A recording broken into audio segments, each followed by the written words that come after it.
தமிழ்நாட்டில திரும்பவும் 11 வயசு பெண் குழந்தைக்கு பாலியல் வன்கொடுமை நடந்திருக்கு. அது பண்ணது யாருன்னா, இந்த கெலட்டு போல்டு கன்னியப்பன்னு இருக்குவன். இந்த இடம் எங்கே இருக்குன்னா, விழுப்புரம் பக்கம் மரக்காணனூர்ல.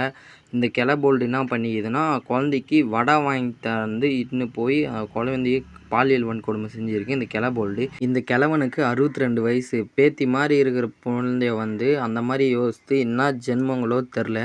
இவனுங்கெல்லாம் என்னாத்துக்கு இந்த உலகத்தில் வாழ்றானுங்கன்னு தெரில. இது வந்து அரசாங்கத்தால் தண்டிக்கப்படுதா என்னான்னு தெரில. இந்த மாதிரி 10 வயசு 11 வயசு சிறுமிகளுக்கு பாலியல் வன்கொடுமை தமிழ்நாட்டில் அடுத்தடுத்து நடக்குது. என்ன பண்ணுது கவர்மெண்ட்டுன்னு தெரில. இந்த மாதிரி பண்ணுறவனுங்களுக்கு தூக்கு தண்டனை இல்லை ஆயுள் தண்டனை தரானுங்க. திருப்பியும் ஹைகோர்ட்டில் இது பண்ணி தூக்கு தண்டனையை ஆயுள் தண்டனையை மாற்றுறானுங்க. ஆயுள் தண்டனையை பெயில் எடுத்துன்னு வெளியே வந்துடுறானுங்க.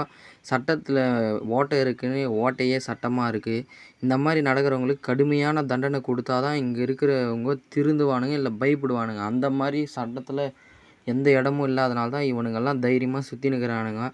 அவங்கவுங்க வீட்டு குழந்தைய இப்போ வந்து யாரை நம்பியும் பார்க்க முடியல. ஏற்கனவே இப்போ தான் கோயம்புத்தூரில் சூலூரில் அந்த மாதிரி குழந்தைய பாலியல் வன்கொடுமை செஞ்சு கொலை பண்ணிட்டு வந்தானுங்க. திருப்பவும் அதே மாதிரி தமிழ்நாட்டில் நடக்குது.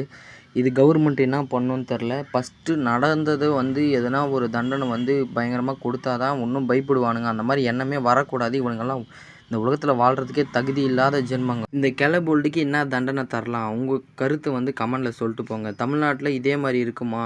சிங்கப்பெண்ணை திட்டம் என்ன தான் பண்ணுது அப்படின்னு யாருக்குமே என்னான்னு தெரில. தமிழ்நாட்டில் பாலியல் வன்கொடுமை அதிகமாக நடந்துனே இருக்குது. என்ன ஆக்ஷன் எடுக்க போகிறாங்க கவர்மெண்ட்டுன்னு தெரில. உங்களோட கருத்தை கமெண்டில் சொல்லிட்டு போங்க.